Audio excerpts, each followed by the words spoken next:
Alhamdulillah, wa salatu wa salam ala rasulillah. Nous remercions Allah subhanahu wa ta'ala, l'unique sans associé, celui qui est digne d'être adoré en vérité.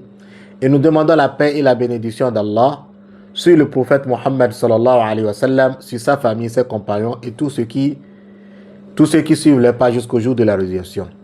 Ceci est la continuité de ma clarification sur l'existence d'Allah subhanahu wa ta'ala. J'ai eu à parler dans la vidéo précédente sur l'existence d'Allah subhanahu wa ta'ala et on a utilisé une qaïda, une règle, d'accord, qu'on appelle al-adillatul aqaliyya, les preuves de la raison. On a dit que les preuves de la raison sont au nombre de 3. Il y a ce qu'on appelle wajibul wujud, d'accord, que j'ai à détailler. Et on a dit que wajibul wujud est une chose qui existe, d'accord, car il est possible de dire qu'Allah subhanahu wa ta'ala est une chose. Il dit quoi dans le Coran? Kullu ayyu shay'in akbaru shahada kulillah. Dit quelle chose, d'accord, ayyu shay'in akbar est plus grand à ce qu'on témoigne pour son existence. C'est Allah subhanahu wa ta'ala, le créateur de l'univers. Donc lui, il est wajibul wujud. Son essence, son existence est obligatoire et il n'a pas besoin d'une cause extérieure pour pouvoir exister. Deuxième, c'est ce qu'on appelle mumkin al-wujud. On appelle ça quoi? On appelle ça mumkin al-wujud. C'est-à-dire quoi? Ce qui peut exister ou peut ne pas exister. Mais lui, il a forcément besoin d'une cause pour pouvoir exister. Je reprends. Mumkin al-wujud. D'accord? Une chose. Donc, son existence est possible. Il peut exister comme il peut ne pas exister. On appelle ça l'être contingent. L'être quoi? Contingent. C'est-à-dire, il peut exister comme il peut ne pas exister. L'être contingent, d'accord, lui n'existe pas par lui-même. C'est impossible qu'il puisse exister par lui-même. Alors que pour wajibul wujud, on a dit quoi? Dans wajibul wujud, on a dit quoi? Lui, son existence, son essence est obligatoire et il n'a pas besoin de quelque chose pour pouvoir exister. Mais ici, mumkin al-wujud, d'accord, son existence dépend d'une cause d'extérieur. Son existence dépend d'une cause d'extérieur. Par exemple, moi, par exemple, j'existe par cause, puisque c'est mes parents qui m'ont mis au monde. Mes parents aussi existent par une cause. Ainsi de suite, jusqu'à la première créature qui est Adam, alayhi salatu wa salam, qu'Allah a créé, de génération en génération. Donc l'être humain existe par une cause. De même, je peux exister comme je peux ne pas exister. C'est parce qu'Allah a voulu que j'existe, que j'ai pu exister. S'il ne voulait pas, j'allais pas exister. Donc, ça là, on appelle ça mumkin al-wujud. D'accord? Cela concerne toutes les créatures, que ce soit les animaux et autres, les arbres et autres. D'accord? On appelle ça mumkin al-wujud, l'être contingent. Et gardez ça bien.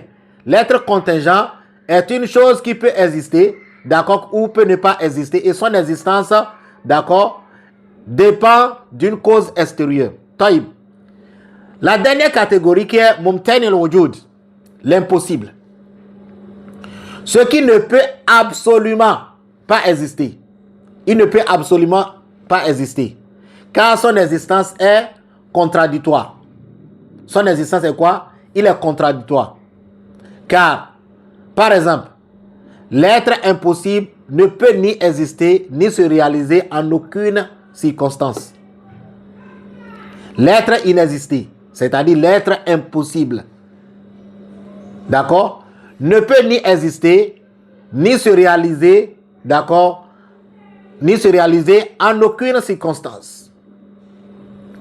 Comme par exemple, une divinité avec Allah subhanahu wa ta'ala. C'est-à-dire, un créateur des cieux et de la terre avec Allah subhanahu wa ta'ala. C'est impossible.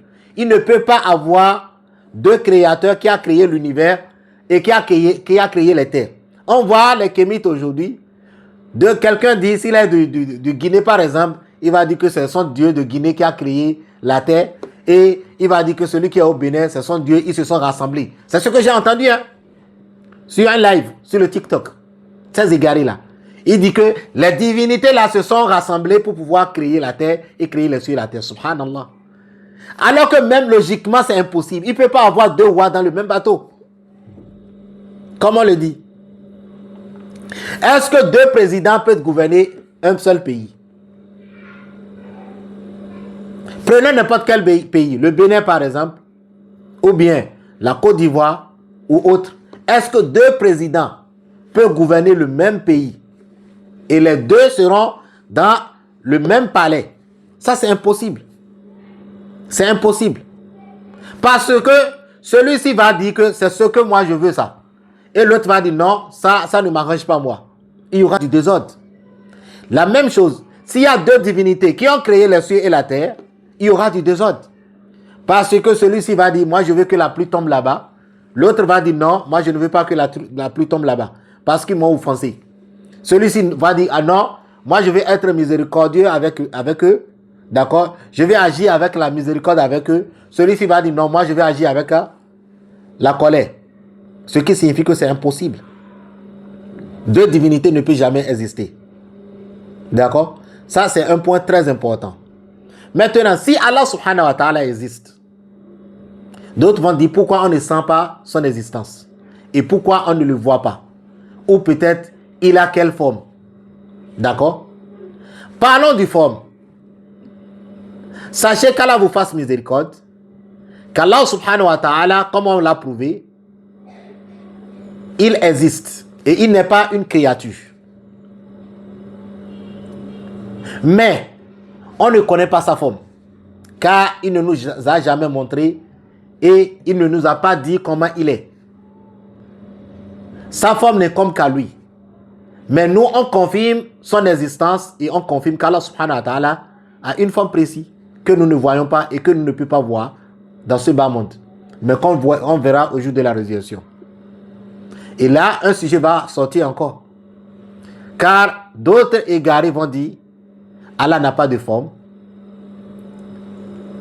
Et c'est là on va parler de ce qu'on appelle Assour, la forme et les matières. La matière. Il y a quelle différence entre forme et matière que je vais aborder dans la vidéo précédente par la grâce d'Allah subhanahu wa ta'ala. Wa jazakumullahu khayran.